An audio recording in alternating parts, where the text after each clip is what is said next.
नाम क्या है? अपराध और अपराध नियंत्रण। इसके अंतर्गत पढ़ेंगे कि अपराध होती क्या चीज़ है, इस पर नियंत्रण पुलिस कैसे करती है। सबसे पहले अपराध की परिभाषा क्या है, जिसका उल्लेख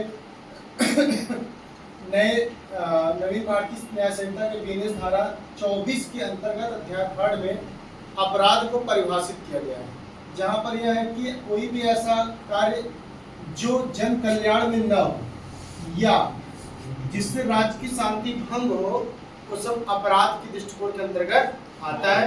और अपराध पर नियंत्रण का सिर्फ किसका होता है? पुलिस का। तो इसमें मैंने बताया कि अपराध की परिभाषा बीएनएस के अध्याय धारा 24 के अंतर्गत में किया गया है। कोई व्यक्ति यदि अपराध करता है तो उसके लिए दंड की प्रक्रिया अपनाई गई है, जिसका उल्लेख बीएनएस के धारा 4 में किया गया है। और ये जो आपराधिक कानून है, इसका वर्णन भारतीय संविधान के 7वीं अनुसूची में है, जहां ये बताया गया कि समवर्ती सूची का विषय है।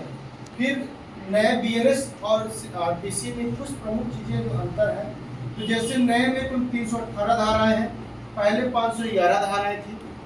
पहले इसको कहा जाता है आईपीसी, भारतीय दंड संहिता 1860। इसका नया नाम हो गया भारतीय न्याय संहिता बीएनएस 2023।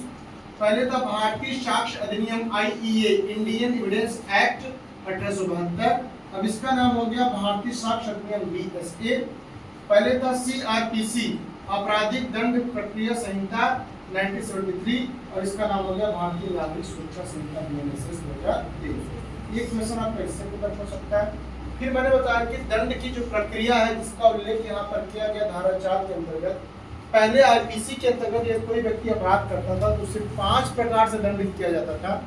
दंडित 5 प्रकार क्या था कि या तो मृत्यु दंड होती थी, या तो आजीवन कारावास, या तो कारावास, या तो एकांत कारावास, या तो संपत्ति जब्ती होती थी। लेकिन इस बीएनएस में एक नई चीज को उड़ा दिया गया, जिसका अर्थ है सामुदायिक सेवा। कोई व्यक्ति छोटा मोटा अपराध करता है तो उसको कुछ दिन के लिए कहीं पर सेवा के कार्य में लगा दिया जाता है। कुछ प्रमुख धाराओं में परिवर्तन भी हुआ है, तो ऐसे बहुत सारे धाराओं में परिवर्तन, लेकिन एग्जामिनेशन के दृष्टिकोण से इतने महत्वपूर्ण है। देशद्रोह की पहली धारा किसके थी? आईपीसी 124, अब बीएनएस में 152 हो गया है।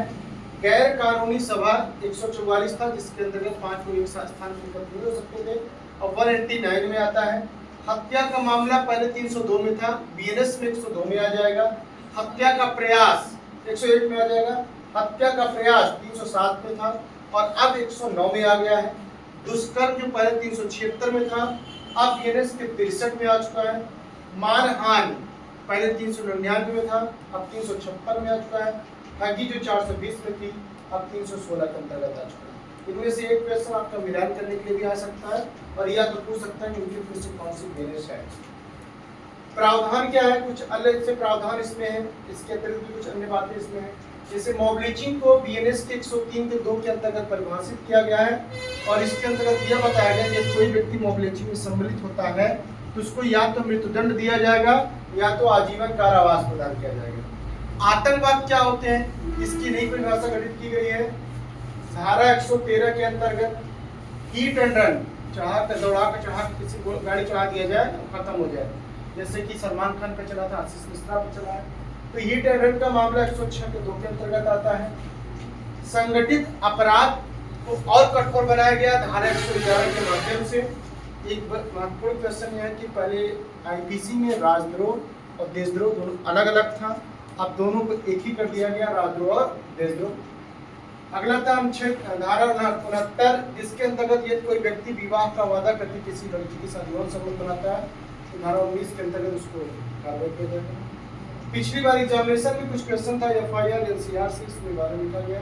एफआईआर का फुल फॉर्म था फर्स्ट इन्फॉर्मेशन रिपोर्ट, जबकि एनसीआर का फुल फॉर्म है नॉन कॉग्निजेबल रिपोर्ट।